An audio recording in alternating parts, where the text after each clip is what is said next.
मिथिलेश जी, आखिरी सवाल हम आपसे जानना चाहेंगे कि आप भावी प्रत्याशी के रूप में महनार विधानसभा क्षेत्र से हैं, तो जनता के बीच में जाते हैं तो किस उम्मीद से जाते हैं और जनता आप ही को वोट क्यों करेगी? बदलाव के मूड में है या फिर आपने ऐसा कुछ काम कर दिया है जिसको लेकर जनता आपको जो है अपने दिलो जान पे इस बार मतलब कि आपको भारी बहुमत से आपको जिताने जा रहे हैं? जी, नेता दो तरह के होते हैं। जी बिल्कुल। जनप्रतिनिधि दो तरह के होते हैं। एक वो जो जनता को चूसते हैं और एक वो जो जनता से चूसाते हैं।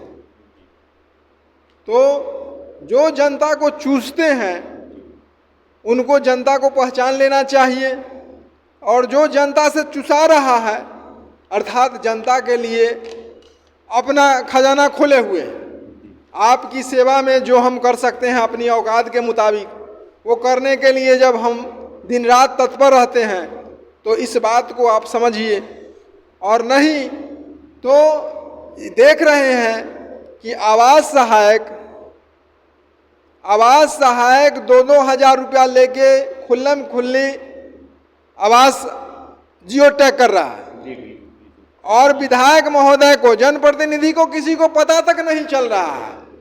सरकार तो दूर की बात है, किसी जनप्रतिनिधि को पता तक नहीं चल रहा है, तो वैसे जनप्रतिनिधि को आप क्यों चुनेंगे? बदलाव लाइए। देखिए कि साथी जी ने बिना किसी सरकारी पद पर रहते हुए क्या क्या किया। हमने कोरोना काल में अपना निजी विवाह भवन को, जो मेरा पर्सनल विवाह भवन था, उसको हमने निःशुल्क जनता के लिए क्वारंटाइन सेंटर बना दिया, और यहाँ तक कि उनको रहने का, खाने पीने का भी हमने सुविधा दिया। यहाँ से लगभग 200 पेशेंट निरोग होकर के गए।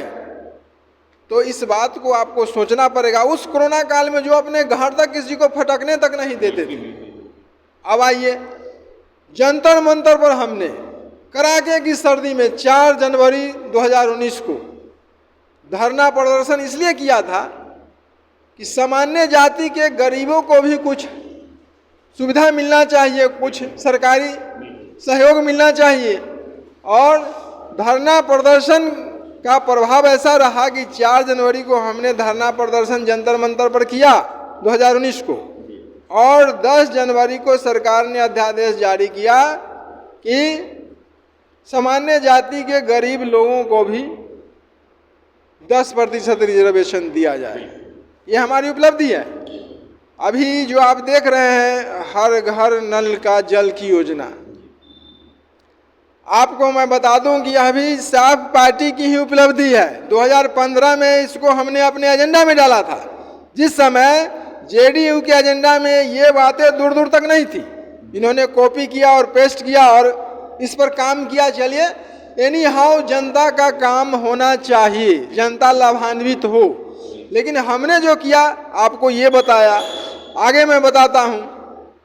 27 जनवरी 2020 को हमने कंटिन्यू 4-5 दिनों तक गांधी चौक हाजीपुर में बढ़ते हुए अपराध के खिलाफ धरना प्रदर्शन किया, और इस पर सरकार काफ़ी संज्ञान लिया और अपराध में कुछ कमी आई।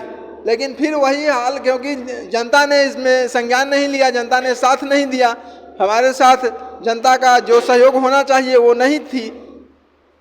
तो इसके साथ साथ आपको मैं बता दूं कि ऑनलाइन सेवा, जनता को सरकारी सुविधा लेने के लिए जो गरीब गुरबा लोग हैं, कमज़ोर लोग हैं, जिनको ये सुविधा उपलब्ध नहीं हो पाती है कि कंप्यूटर पर जाकर के किसी तरह का आवेदन दें और आवेदन देने के बाद हम अपना आवेदन को सरकार तक पहुंचाएं, तो वैसे गरीब गुरबा लोगों के लिए हम लोगों ने क्या किया कि ऑनलाइन फ्री सेवा की व्यवस्था किया। एक जंदाहा में है मकनपुर में, और दूसरा है चमड़ा हाउस में महनार प्रखंड में। दोनों जगह किसी भी तरह सरकारी सुविधा अगर लेना है तो आप वहां जाएं और ऑनलाइन अप्लाई निःशुल्क करें, कोई चार्ज आपसे नहीं लिया जाएगा। तो इन तमाम व्यवस्थाओं को हमने दिया है, इसके लिए हम जनता के पास जाते हैं कि आप देखिए कि चूसने वाला कौन है और चुसाने वाला कौन है। आपसे जनता से इस बार अपील भी होगी इस बार के जो है विधानसभा चुनाव में कि अगर आपको पावर जनता के द्वारा आशीर्वाद मिलती है तो और बेहतर तरीके से आप जनता के लिए काम कर सकें।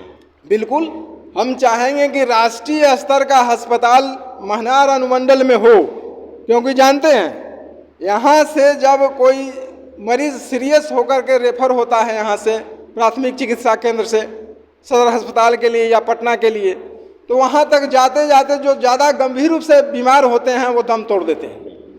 और आज़ादी के लगभग 80 साल होने जा रहा है, उसके बाद भी आप एक अनुमंडल में आबादी को देखते हुए राष्ट्रीय स्तर का अस्पताल का व्यवस्था नहीं किए तो आप कर क्या रहे हैं? आपसे कुछ हो ही नहीं रहा है। आप रेवड़ी बांटते हैं, जातियों में खंडित करते हैं समाज को और उसका लाभ उठाते हैं। इसके साथ साथ मैं चाहूँगा कि प्रत्येक पंचायत में एक बारात घर हो ताकि गरीब लोगों को लाख रुपए से आप मदद नहीं करते हैं लेकिन लाख रुपए का टेंट आप बचा देते हैं तो वह भी एक मदद हो गया। आपका अग्निशमन केंद्र एक ही है पूरे प्रखंड में और पंचायत आपके एक प्रखंड में 14-15 होते हैं, तो मान लेते हैं कि एक साथ 7-8 पंचायत में अग्नि उपद्रव हो गया तो आप क्या करेंगे, कहाँ कहाँ जाएंगे? आप पंचायत स्तरीय अग्निशमन केंद्र की व्यवस्था करें, तो इस तरह की व्यवस्था की जाएगी। धन्यवाद।